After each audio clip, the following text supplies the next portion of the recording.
Hello everyone. आज हम +1 का बल्क ऑफ मैटर का चैप्टर नंबर 2 करेंगे। प्रेशर। प्रेशर में सबसे पहले हमें पता होना चाहिए थ्रस्ट के बारे में। थ्रस्ट क्या होता है? The force exerted normal on the surface that is known as a thrust. यानी कि जो भी हम फोर्स किसी भी बॉडी पर बिल्कुल 90 डिग्री पे किसी सरफेस पे अप्लाई करेंगे तो उस चीज़ को बोला जाता है थ्रस्ट बोला जाता है। थ्रस्ट भी एक टाइप की फ़ोर्स है, तो इसलिए इसके यूनिट्स भी फोर्स के जैसे ही होंगे। तो क्या इसके यूनिट्स आएंगे? न्यूटन्स।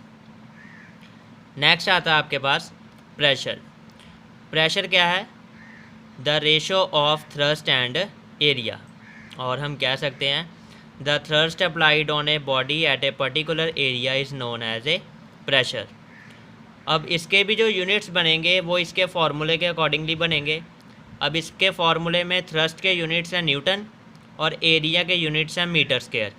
तो इसके ऐसे यूनिट्स हमारे पास क्या बन जाते हैं? न्यूटन पर मीटर स्क्वायर। और CGS यूनिट्स हमारे पास क्या आ जाएंगे? डाइन पर सेंटीमीटर स्क्वायर। इसी तरीके से हमारे पास इसका डायमेंशनल फार्मूला आ जाएगा ML-1T-2। अब इस प्रेशर के चैप्टर में जो सबसे हमारा मेन टॉपिक है वो है हमारे पास पास्कल लॉ। अब पास्कल लॉ तो आप लोगों ने पहले भी क्लासेस में पढ़ा है। क्या बताया जाता है इसमें? States that pressure exerted in liquid is transmitted equally in all directions. कि जो भी प्रेशर लिक्विड का एक्सर्ट होता है सभी डायरेक्शंस में वो क्या होता है? इक्वल। अब इस चीज़ को प्रूव करने के लिए एक डायग्राम आपको यहाँ पर दिखाया गया। उस डायग्राम में क्या है? एक हमारे पास राउंड बॉटम फ्लास्क है जिसमें हमने लिक्विड को फिल किया है और उसके चारों ओर से हमने एक एक पाइप निकाल दिया और उस पाइप की हाइट जो हमने रखी है, जो ये पॉइंट रखा है, ये बिल्कुल सेम रखा सभी का। अब जैसे ही हमने पिस्टन से फोर्स अप्लाई की उस लिक्विड पे डाउनवर्ड डायरेक्शन में, तो इन चारों एंड से आपका जो लिक्विड है वो एक जैसा निकलना शुरू हो गया। जो चारों पॉइंट्स हैं उसमें से एक जैसा लिक्विड जो है वो बाहर निकला। तो इस चीज़ से क्या पता चला कि जो लिक्विड का प्रेशर है वो चारों तरफ कैसे एक्सर्ट होता है? इक्वल होता है। तो प्रेशर जो है वो हर जगह पर सेम होगा। तो अगर हम कोई 2 पॉइंट्स कंसिडर करें इसमें तो आएगा P1 इक्वल टू P2। और प्रेशर का फॉर्मूला हमने अभी क्या पढ़ा? Thrust over area. तो फर्स्ट केस के लिए आ जाएगा F1 ओवर A1 और सेकंड केस के लिए आ जाएगा F2 ओवर A2। यानी कि कितनी फोर्स उस पर एग्जर्ट की गई है और उस चीज़ का कितना एरिया, उस चीज़ पे हमारा जो प्रेशर है इसमें डिपेंड करेगा। अब इसी पास्कल लॉ पे हमारी कुछ प्रैक्टिकल एप्लीकेशंस होती हैं जिसमें हमारे पास आती है एक हाइड्रोलिक लिफ्ट आती है और हाइड्रोलिक ब्रेक्स आती हैं। हाइड्रोलिक लिफ्ट क्या होती हैं? जिसमें हम एक तरफ प्रेशर एक्सर्ट करते हैं और तो दूसरी तरफ से चीज़ को लिफ्ट कर देते हैं, वो आ जाएगी। अब हाइड्रोलिक वर्ड इसमें इसलिए यूज़ किया गया क्योंकि इसमें हम जिस चीज़ को लिफ्ट करने के लिए हेल्प चाहिए वो हमारी किस चीज़ के लिए हो रही है? लिक्विड की वजह से हो रहा है।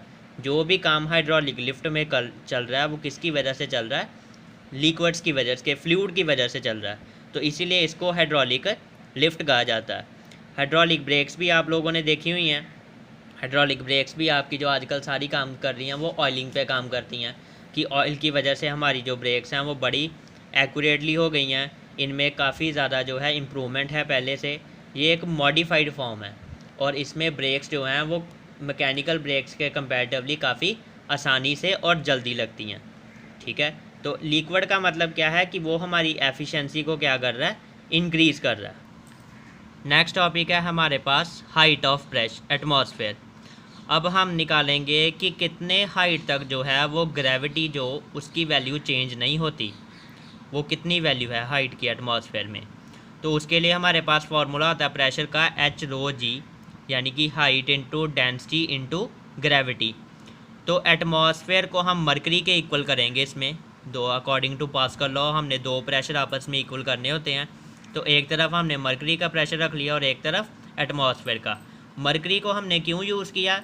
क्योंकि वो हमारा एक थर्मोमेट्रिक लिक्विड है जिसे हम थर्मामीटर्स में और प्रेशर फाइंड करने के लिए यूज़ करते हैं। इसीलिए हम इसमें किसका प्रेशर यूज़ करेंगे?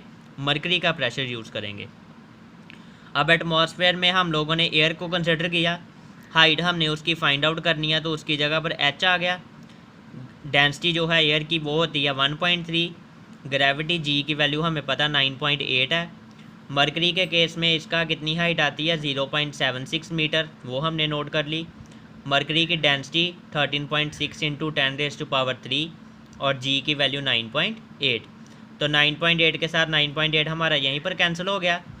एच की वैल्यू किसके इक्वल आ जाएगी 0.76 मल्टीप्लाई 13.6 मल्टीप्लाई 10⁻³ डिवाइडेड बाय 1.3। तो इसको सॉल्व करके हमारे पास कितनी वैल्यू आ जाती है 7951 मीटर्स। मीन्स कहने का कि अप्रॉक्सीमेट 8 किलोमीटर्स तक जो हमारा हाइट ऑफ एटमॉस्फेयर है वहाँ तक हमारी जी की वैल्यू जो है वो बिल्कुल भी चेंज नहीं होती है। तो इस चीज़ को हम इस तरीके से प्रूफ कर सकते हैं। नेक्स्ट टॉपिक है हमारे पास pressure exerted by a liquid. अब लिक्विड जो है वो कितना प्रेशर किसी चीज़ पे एक्सर्ट करता है वो हमने इसमें अब फाइंड आउट करना है।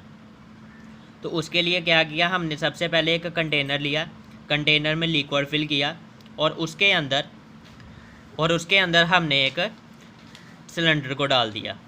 अब सिलेंडर का जो मास है वो mg होगा, वो तो हमें पहले से पता उस चीज़ का। उसका एरिया हमने लिख दिया स्मॉल a और उसकी जो हाइट है वो कितनी मान ली है h। अब जितना उसका अपना वेट है और उस पर जो फोर्स एक्सर्ट हो रही है वो दोनों क्या होंगी एक दूसरे के इक्वल। तो जो वेट है वो आ गया mg और जो फोर्स एक्सर्ट हो रही है लिक्विड की वजह से वो आ जाएगी आपकी v इंटू रो इंटू जी। तो v volume, rho density, g आपका ग्रेविटी। v जो वॉल्यूम है वो सॉलिड का यूज़ होगा, डेंसिटी जो है वो लिक्विड की यूज़ होगी, इसीलिए v की जगह पर हम लोग लिख सकते हैं एरिया इंटू हाइट, जो सिलेंडर का एरिया मल्टीप्लाई बाय उसकी हाइट। तो mg की वैल्यू हमारे पास कितनी आ गई ah रो g।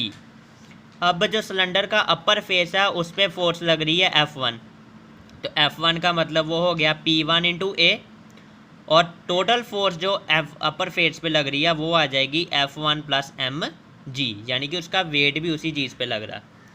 फिर आ जाता है हमारे पास लोअर फेस। लोअर फेस का आपके पास फोर्स आ जाएगी F2 is equal to P2 into a। अगर हमारा सिलेंडर जो है लिक्विड के अंदर इक्विलिब्रियम में है, मतलब कि वो जिस जगह पर खड़ा वहीं पर खड़ा रह गया, तो उस केस में हमारे पास force on the upper face minus force on the lower face is equal to क्या हो जाएगी 0। तो अपर फेस की हमने वैल्यू फिल करी F1 प्लस mg और लोअर फेस की आ गई हमारे पास F2। F1 की वैल्यू कितनी हमारे पास P1a, mg की वैल्यू है ah रो g और F2 की वैल्यू है P2a। a वहाँ से कॉमन आ गया, वो 0 बाई डिवाइड a हो गया, तो वो ख़त्म हो गया उसमें। उसके बाद P1 minus P2 plus h rho g is equal to 0। तो P2 माइनस P1 हमारे पास कितना आ गया h रो g, यानी कि जो प्रेशर सिलेंडर पे एक्सर्ट हो रहा है वो कितना हो रहा है आपका h rho g, height of the solid multiply by density of liquid multiply by acceleration due to gravity. Next हमारा इसमें लास्ट टॉपिक है आर्किमिडीज प्रिंसिपल। आर्किमिडीज प्रिंसिपल ने क्या बताया था कि अगर हम किसी बॉडी को लिक्विड में इमर्स्ड करते हैं, चाहे पार्शली करें चाहे फुली इमर्स्ड करें, तो उसका जो है वेट है वो उतना लॉस होगा जितना वो लिक्विड को डिस्प्लेस्ड करेगा। ये चीज़ बताई थी आर्किमिडीज प्रिंसिपल ने। अब उस चीज़ को प्रूव करने के लिए हमारे पास एक डेरिवेशन है, इसमें भी हमने स्टार्ट किया सबसे पहले pressure on upper face. Upper face का प्रेशर क्या होगा P1 is equal to x rho g. अब x क्यों लगा, क्योंकि उसका जो फ्री सरफेस से हाइट है वो x है F1 की, जिस पॉइंट पे लग रहा है आपका, तो उसकी जो हाइट है वहाँ से x है, इसलिए x रो जी आएगा। लोअर फेस की हाइट हो जाएगी x प्लस एच, ठीक है, वो आ जाएगा आपका x प्लस एच आ जाएगा। इसी तरीके से हमने थ्रस्ट निकाली दोनों फेसिस पे, थ्रस्ट हमारे पास आ जाएगी F1 is equal to P1a, F2 is equal to a into x plus h rho g. अब हम क्या करेंगे, आप थ्रस्ट फाइंड करेंगे। आप थ्रस्ट क्या होती है force on lower face minus force on the upper face. तो मैंने दोनों फोर्सेस की वैल्यू इसमें क्या करी, फिल कर दी। जब हमने ब्रैकेट ओपन करी तो उसमें से आपका ए एक्स रो जी आपस में कट गए, बाकी हमारे पास आप थ्रस्ट क्या बच गई, ए एच रो जी। और जो ए एच होता है हमारे पास वो किसके इक्वल होता है, area into height is equal to volume. तो वॉल्यूम आ गया, तो आपके पास आप थ्रस्ट की वैल्यू कितनी आ गई, वी रो जी। अब मैंने सिर्फ उसी एक क्यूब को बनाया। क्यूब के बनाने के बाद डाउनवर्ड डायरेक्शन में उसका वेट आ रहा है, अपवर्ड डायरेक्शन में उसकी अप थ्रस्ट आ रही है, क्योंकि अप थ्रस्ट की डायरेक्शन हमेशा अपवर्ड होती है और जो आपका वेट है वो हमेशा होता है डाउनवर्ड। तो अपेरेंट वेट आपके पास कितना आ गया, एम जी माइनस वी रो जी। और अपेरेंट वेट हो गया W2, एक्चुअल वेट हो गया W1। तो W1 माइनस W2 आपका किसके इक्वल आ गया, वी रो जी के। यानी कि अगर हमने चेंज इन वेट निकालना हो बॉडी का, कि उसने अपना कितना वेट लूज़ किया, अगर हमने उसे किसी लिक्विड में इमर्ज किया है, तो उसके लिए क्या फार्मूला लगेगा उसका, वी रो जी। जहाँ पर आपका वी क्या रिप्रेजेंट करेगा, वॉल्यूम ऑफ सॉलिड, रो आपकी आएगी डेंसिटी ऑफ लिक्विड, और जी आपका आएगा एक्सेलरेशन ड्यू टू ग्रेविटी। इसी के साथ ही हमारा ये पार्ट कंप्लीट होता है। Thank you so much.